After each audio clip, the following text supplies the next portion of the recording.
An object thrown vertically up from the ground passes the height 5 meter twice in an interval 10 second.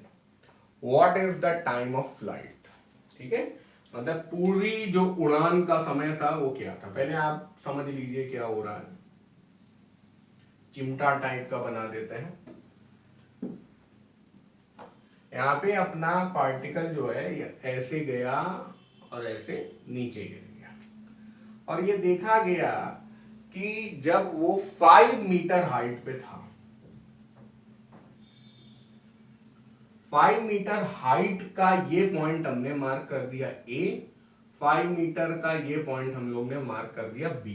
Practically वो एक ही point होगा, लेकिन मैंने थोड़ा सा ऐसे बना दिया ताकि समझ में आए कि यहां से ऊपर जा रहा है और यहां से नीचे जा रहा है। ठीक है, अब ये कह रहा है कि ये 5 मीटर वाला पॉइंट पास करने में इसको 10 सेकेंड लगे, यानी कि ये जो रेड वाला रास्ता मैंने मार्क कर दिया, ये पार करने में उसको 10 सेकेंड लगे।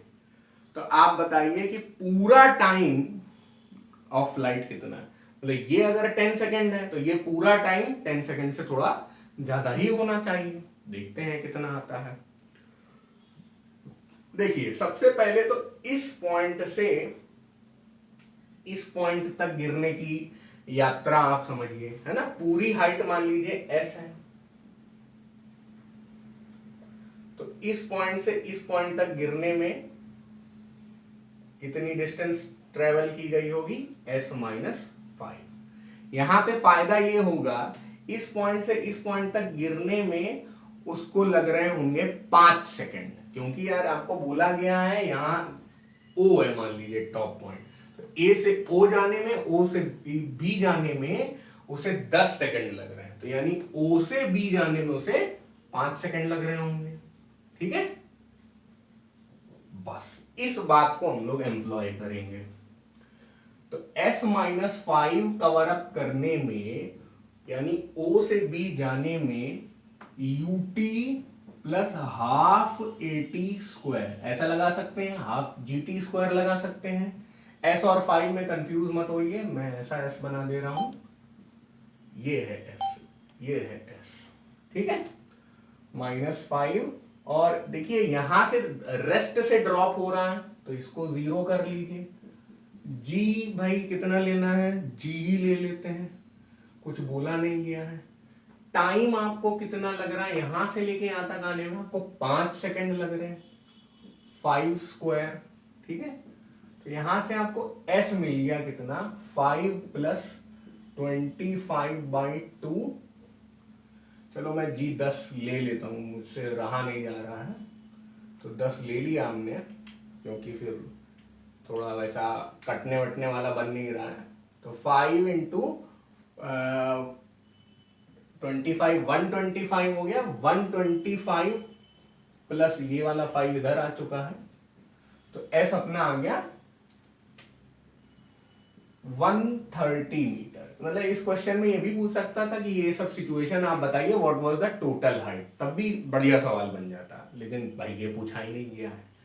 अब हमारा काम क्या है कि पूरी हाइट ये एस हम लोगों ने निकाल ली है, तो अब हमें ये बताना है कि ये पूरा टाइम ट्रेवल करने में, पूरा ये जो अपनी यात्रा है इसमें कितना टाइम लगेगा। हम क्या करें, फिर से यहां से लेके यहां तक की बात कर चुके हैं हम लोग, अब यहां से लेके यहां तक की बात कर लें। ठीक है, इस पॉइंट को मान लेते हैं हम लोग P, और इस पॉइंट को मान लेते हैं Q।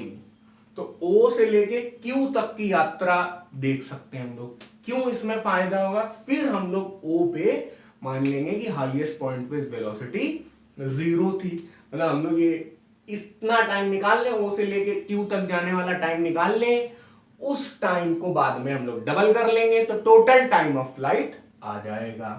यहां पे हमने किस रास्ते इक्वेशन लगाई, हमने लगाई रास्ता OA। अब हम लोग लगाएंगे S is equal to UT1 plus half GT1 square, याद रखिएगा। और ये कौन सा रास्ता हम लोगों ने लगाया, रास्ता OQ, ठीक है। यहाँ पे हमें मजेदार बात यह है कि ये 130 तो पता है, बट यार ये 0 है, u इनिशियल वेलोसिटी यहाँ पे 0 है, ठीक है। हाफ g क्या है 10 और t1 स्क्वायर, भाई कुछ खास हो नहीं रहा है, 0 0 तो कट जाएगा, ये तो है ही नहीं ना, तो 13 दूनी 26, t1 स्क्वायर क्या आया 26, t1 आ गया √26। अब आपको लग रहा है यार मतलब कुछ खास हुआ ही नहीं भाई, हमारे ऑप्शन तो कुछ और ही है, 28 है 26 नहीं है।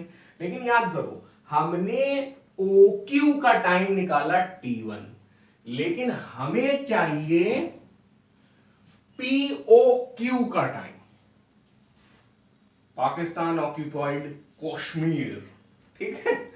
तो हमें चाहिए 2t1, तो 2t1 कैसा होगा 2 इंटू √26।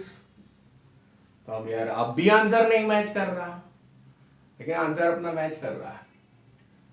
2 स्क्वायर इंटू √26 कर सकते हैं, और 2 स्क्वायर को अंडर रूट कर दो, यही इसमें कलाकारी है। तो 26 इंटू 4 कितना होता है, ये एक तरीके से 4 इंटू 26 हो गया, और ये हो गया 104, और टाइम है तो टाइम आ गया सेकंड, समझ गए। तो √26 का दुगना होता है अंडर √104, यही यहां पे लॉजिक लगाना था, और आपका आंसर है ऑप्शन 3। अगर ऑप्शन 2 √26 देता तो मैं सवाल को ज्यादा रेस्पेक्ट करता, क्योंकि आंसर्स ऐसे ही सबमिट किए जाते हैं, ऐसे आंसर देना थोड़ा सही नहीं होता।